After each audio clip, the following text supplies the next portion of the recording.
I literally feel so weak that I can't like lift these all up at once. Hey guys, welcome back. I am here to do my first ever book haul.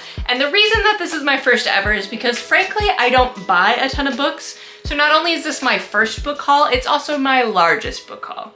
So here's all the books that I've bought over the past month or so, and I'm very excited to show them off because I think all of them are from locally owned businesses. So I love supporting local bookshops when I can. Unfortunately, we don't have one in our town where we live, so I'm very happy whenever we get to travel and I can support local businesses, especially small local bookshops. So let's go ahead and get started. So I actually had a birthday in August and I got plenty of book-related gifts. I got this book full of badass affirmations as well as these like cute wooden cat little bookmarks. So next up, I got this book of classic horror tales. There's some that I've read in here. Telltale Heart, Turn to the Screw, Pit and the Pendulum. All of these classic stories though are in here. So the ones that are in here I love, so I have to imagine the ones that I haven't read I will also love. So very excited about this to kind of make my way through some classic horror stories. Next book I got, which I'm very particularly excited about, is Ghost Station by S.A. Barnes.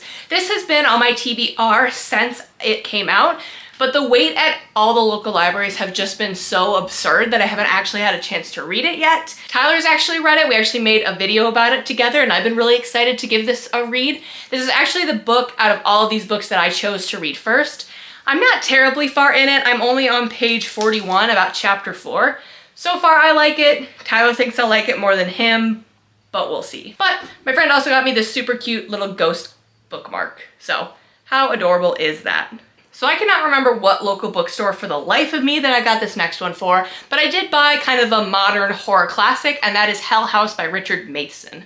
I feel like I've read this book before in college, but I really can't remember if I had or not, and I can't even remember what this is about. So it's very possible that halfway through this, I'm going to suddenly remember that I've actually read this before.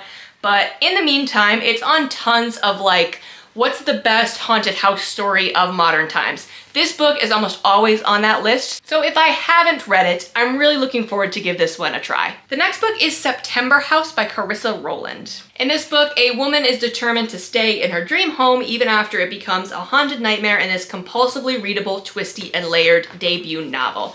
I get this from a small bookstore called The Literary in Champaign, Illinois. I was recommended to check out this bookstore from a friend of ours who went to school there. I've actually never heard of this book before. I'm being very particular about the books that I'm reading. Basically, either I'm trying to buy books that I've heard are really, really good, or books that I've already read that I know I love and that I want my own copy for. This book actually doesn't fit in either of those categories. I've never read it, I've never heard about it before, so I kind of took a risk, or at least a $27 risk on this book, but we'll see how it goes. It is also a haunted house story, so I'm very excited about that. I do love haunted house books, but I just realized I don't read a ton of them, so I'm hoping that this one turns out well. I'd like to add some more haunted house books back into my repertoire for the rest of 2024.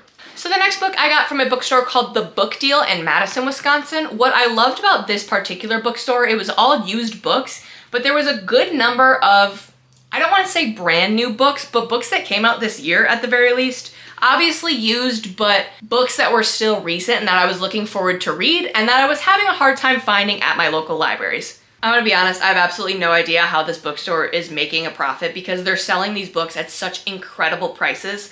This sounds like I work for them, but I only went once and I've completely fallen in love with it. So at that bookstore, I got The Ruins by Scott Smith for only $7.99. Trapped in the Mexican jungle, a group of friends stumble upon a creeping horror unlike anything they could ever imagine. I don't know much about this book, but it does fall into that category of I hear a lot of people love it. I hear this book is super creepy, but I really don't know anything about this book besides that people love it. I don't know if it's body horror, I don't know if it's supernatural, I don't know if it's cosmic, so I'm kind of going in blind to this one. And then this past weekend, I was in Nashville, Tennessee, and I stopped at a bookstore called The Bookshop. Creative, I know. This book definitely falls firmly into that second category of books that I have read that I just have to have my own copy of, and it's Incidents Around the House by Josh Malerman. This is the guy who wrote Bird Box. In this book, an 8-year-old girl is being haunted by a figure who she calls the other mommy. Premise is creepy enough. This is truly the scariest story I've ever read. Kept me up at night, like couldn't read this book alone. I had to be in another room with another person to be able to stomach reading this book. I sound like I'm overhyping it, but I really am not. This book will scare the bejesus out of you.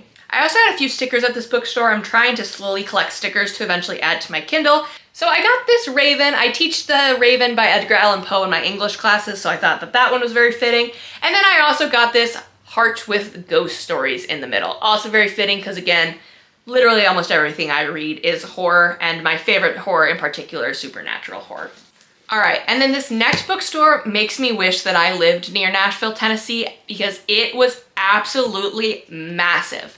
It is called McKay's. They sell used books, used electronics, used DVDs, used movies, used video games, used, like literally used media. Just absolutely any and everything you can think of, you can find at this store. It's absolutely massive. It's 2 stories and it's packed wall to ceiling with used media. It was so, so cool. I wish that Tyler was with me because I know he would absolutely have loved this place. I'm very proud of myself. I only spent like 20 minutes in there and I only walked away with 3 books. So here I did get 2 books for Tyler. He's slowly collecting a series by Robert Jordan, I believe. But for me, I got 2 books. The first one is Killers of the Flower Moon. This one is about the murders of the Osage tribe in the 1920s and the beginnings of the FBI and J. Edgar Hoover. I have not actually seen the movie. Tyler has. He really liked it and he also really wants to read this book. For me, I wasn't particularly seeking this book out, but I saw it and I read the first page, and it's one of those books that like I was just hooked immediately, and I kind of forgot that I was standing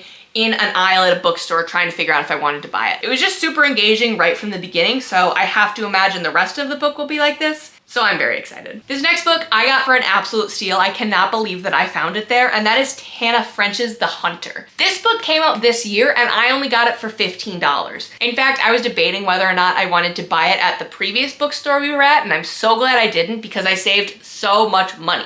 So I've read almost all of the books in the Dublin Murder series. I started those in college and just got absolutely hooked. I don't believe that this is a part of that. I'm pretty sure it's a standalone book, but I really know nothing about this. All I know is that some guy from Chicago moves to Ireland and gets hooked into a murder? Disappearance? I don't really know. I literally know nothing about this book, but I do know that I love all of her books. I'm not even sure if this one is classified as a thriller or not. Either way, everything she writes I absolutely fall in love with, so I'm very, very excited to be able to give this one a read. I think this will also be the first Hannah French book I've read in a few years, so it's kind of my return to what used to be my favorite author. And lastly, also from McKay's, my friend bought me The Alchemist. I know absolutely nothing about this book, but she says it changed her life, and every time that she goes to McKay's, she buys up all the copies of The Alchemist and gives them to all of her friends. So now I am the lucky owner of The Alchemist. I'm gonna be honest, this is probably gonna be at the bottom of my TBR list just because I have so many amazing books that I actually had a hand in choosing, but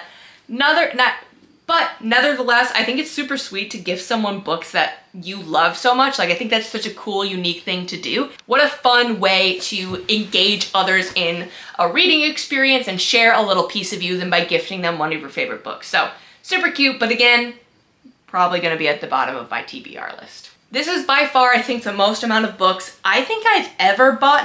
I don't know what that says about me as a booktuber, but I'm super excited to have all of these brand new books to be able to read and have and kind of make my own. Here's hoping to actually finish them before 2024 is over. Thank you guys so much for watching. Let me know in the comments down below what book from your last book haul were you most excited about, and I will see you next time.